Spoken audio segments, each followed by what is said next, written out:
PGCE Research Bites, student-teacher research from the team behind Emma and Tom Talk Teaching.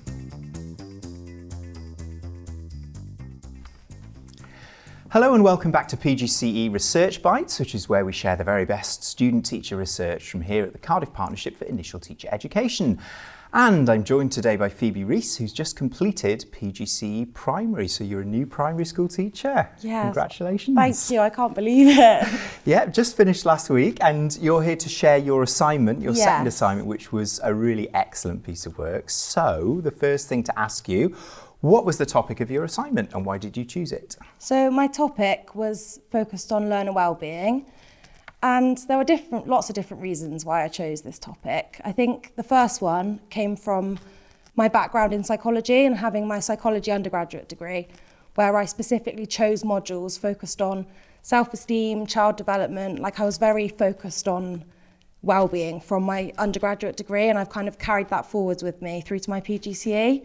So when I was given the opportunity to design an intervention, I kind of already knew the area I wanted to go into. And this was also confirmed by my school's kind of emphasis on well-being in their learners and their passion for ensuring that all of their learners kind of are achieving not just academically but also within themselves. And they carry out termly well-being assessments, which is what I then used to select my sample. So that's kind of where it all came from after these wellbeing assessments were carried out. And I noticed there were some learners who I thought could do with a bit of support. So that's sort of where it all stemmed from, really. Yeah, I mean, this was a bit of a marriage made in heaven for you in a way, because when because I marked your assignment and I saw it was going to be well-being, and I thought, this can be really woolly sometimes, you know, learner well-being is all very fluffy and very nice, but actually because of your psychology background, you were able to draw on some really kind of rigorous stuff to make it a bit more solid and a bit more measurable. So what did you draw upon then from the literature about well-being? So when I looked into it, it kind of confirmed my existing beliefs that there is a correlation between low self-esteem and low academic attainment. So in the literature, I was able to find a measure called Cooper-Smith Self-Esteem Inventory, which gave me a quantitative measure of self-esteem. And it was actually really useful because I was able to focus on the academic subscale, which was involved in it. So this self-esteem inventory broke down self-esteem into all the different concepts. So there was general self, social self and peers, home parents, and then the one that I was really interested in, the school and academic subscale. So I was then able to use this to focus on the academic self-esteem element rather than just looking at self-esteem as a whole. Okay, so having found some really rigorous ways of measuring about well-being and narrowing it down, which was really important, you were then able to design an intervention. So what was the plan with this one? So I was really lucky that I stumbled across an article by Bose et al., which was actually a roadmap for future self-esteem interventions.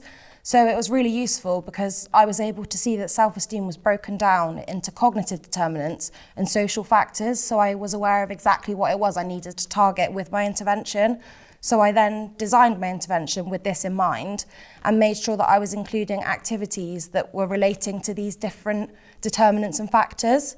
And I also thought it was really important that there was a self-reflective element involved where the learners reflected on their own feelings and made their own targets in terms of improving these feelings. I thought that was really important, especially because it's a very personal subject. It's something that is individual to each learner, so they need to be able to use their own initiative to figure out what they need to help them.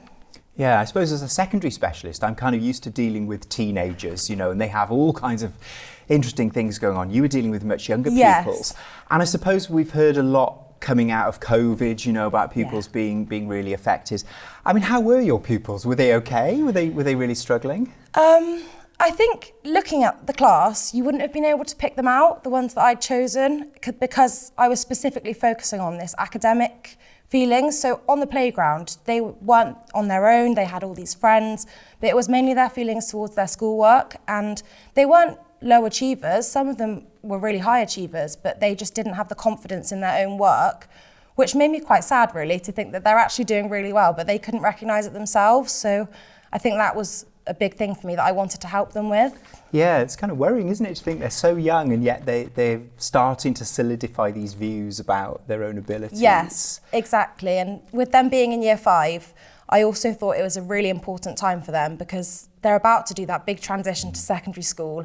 And I think it's important that I was giving them the tools to kind of deal with it now rather than waiting till it gets to a point where it's kind of too bad to go back, if you know what I mean. Yeah. And this psychology tool, this tool for academic self-concept, yes. I mean, I'm not a psychology specialist at all, but I'm assuming, did it need a bit of translating into some kind of pupil-friendly sort of language? I was quite lucky that this self-esteem inventory was developed for children and adolescents. Okay. So it was a very comprehensive questionnaire, and I also kind of accounted for any differences in reading ability by reading the statements to the children, and all they had to do was tick a box that was like me or unlike me. So it was a very straightforward way for them to kind of give their feelings. I see, okay. And then when you'd noticed that with these pupils then who were really struggling with their academic yes. self-esteem or self-concept, did you just work with those pupils then, or did you work with a range, or did you work with everybody? I considered working with everyone because I'm so passionate about this. I do think it is really important that everyone does have this opportunity to kind of improve their well-being, but to make it work, I thought it was important to be, it was because you need to focus on the individual needs of the learners. It would have been too big a task to focus on 31 learners and kind of help them all individually. So I took a group of 3 who had kind of the lowest scores and also a range of academic abilities, because I didn't just want to take the low achievers or the mid, I had to kind of get a balance. And then, I was able to help them individually and work with them on a closer level than I would have been able to if I'd done it with the whole class. Yeah, so what kind of things did you do with these pupils who had such low opinions of their own abilities? Yeah, I mean, first of all, we started by, one of the cognitive determinants that was identified by Bose et al. Was discrepancies between their aspirations and their competence. So I thought it was first of all important for them to identify what they are actually good at, and so they had an understanding of how they can kind of use those skills in a productive way. And another thing that was important was attending to their own theories, which is the first thing I focused on. So we kind of did an activity of talking cards where I gave them each a picture, first of all of the school, second of the playground, and third of the classroom, and just asked them to kind of write everything on the page. And I said it's important that they write good things and bad things. And I just gave them time to sit there on their own and just kind of get everything out. And then as a group, we went back over these talking cards and picked out some things that they would like to change. And then that was what they used to then make their first target, their first self-reflective target, which they then had to write steps of how they would achieve this target, and we reflected on it in the next session. What kind of targets were they setting then? There was lots of different things. So one of them was just to enjoy a maths lesson, something as simple as that. And the steps that she identified that she could do to do that was to ask for help when she needs it, because quite often she can be quite distracted. She's quite a distracted learner, but I put that down to behavioural issues. But in reality, I think it was more that she didn't really know what to do, so she found other ways to entertain herself other than doing the work. So she said that she would ask for help and then start with the easiest questions to give her a bit of a confidence boost to get on with the rest of it. And it was really rewarding because when she reflected on her target, she actually said that she really enjoyed all the maths lessons the following week, which was just such a nice thing to hear, knowing that it's actually made a difference. Yeah, I'm thinking about what you're saying about how these things kind of manifest themselves in the classroom. You can imagine some people probably, if they don't believe they can do something, they do all sorts of avoidance behaviours to kind of avoid failing, as they see it's going to be. Exactly. So I suppose if you were inexperienced or you didn't quite know what you're looking for, you might just assume they were naughty or silly or something like that. Yes, definitely. And that was identified in their progress reviews by their teacher. So that was another reason why I included this learner in my sample, because I wanted to look at the universal cause of this behaviour and where it was actually coming from. So I thought that was really important to explore that. Yeah, so you really got to know these learners a lot better as people. Yeah, definitely. And I think that really helped throughout the process, that I built this really strong rapport with them, so they did feel open to share their honest feelings and be truthful about their experiences.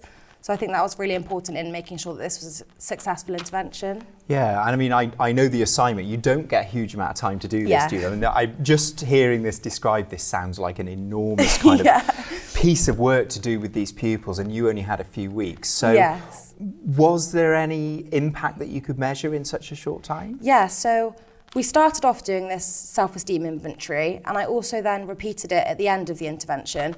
And I was really pleased that for each of the learners, they increased dramatically in their academic self-concept, which was just so nice to see that it actually had made a measurable difference. And I also repeated their Thrive assessments, their termly wellbeing assessments that the school carry out. And again, these all increased, and it was really nice that all the learners were kind of sat there going, wow, I've never had a Thrive assessment this high. Like, they could even identify it, which was really nice. So even in such a short space of time, it had a really big effect. Yeah, definitely. And then this kind of manifested in their classroom behaviour, and it came out in their reflections in plenaries of lessons where they might have to do an exit ticket or an emoji exit ticket. So before they would say, oh, I was confused today, like I didn't enjoy this lesson. And then after the intervention, looking through their plenaries, it's all really positive comments like, this was a really fun lesson, I feel like I did well today. So it's just kind of seeing that change in mindset that was really rewarding. Yeah, I mean, again, I'm a secondary specialist, but I know that primary, you're trying to squeeze so much into the time that's available, and there are certain things that tend to always end at top of the heap. Yes. Certain things end up, a little bit neglected. Stuff like this, I mean, particularly post-COVID, it feels like this is something that really needs to be at the core of what's going on now. Yeah, I agree, and I think moving forwards, I'm definitely going to take the health and wellbeing area of learning and experience as a priority in my teaching, because this has just shown to me how important it is and the difference that it can make in all the other areas of learning and experience.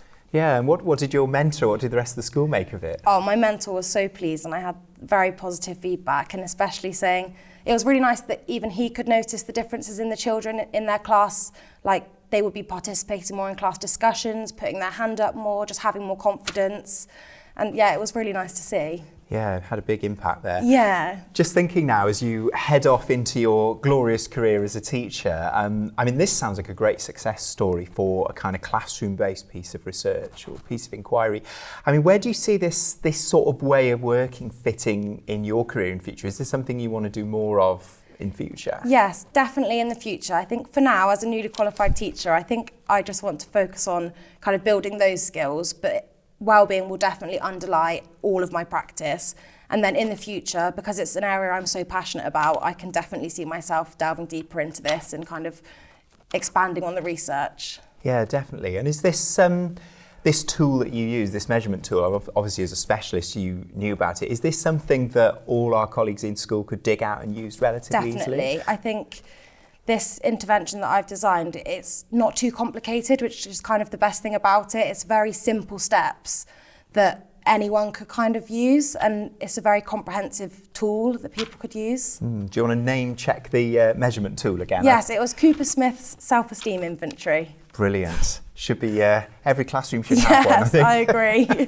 Well, thank you so much for coming in and sharing that. That's okay. A fantastic impact, really kind of rigorous approach to wellbeing, and obviously some pupils really thanking you for that work that you've done. Yeah, hopefully. Thanks for coming and sharing that today. That's okay. And we'll be back with some more research bites for you all very soon. Thanks for watching, and see you again.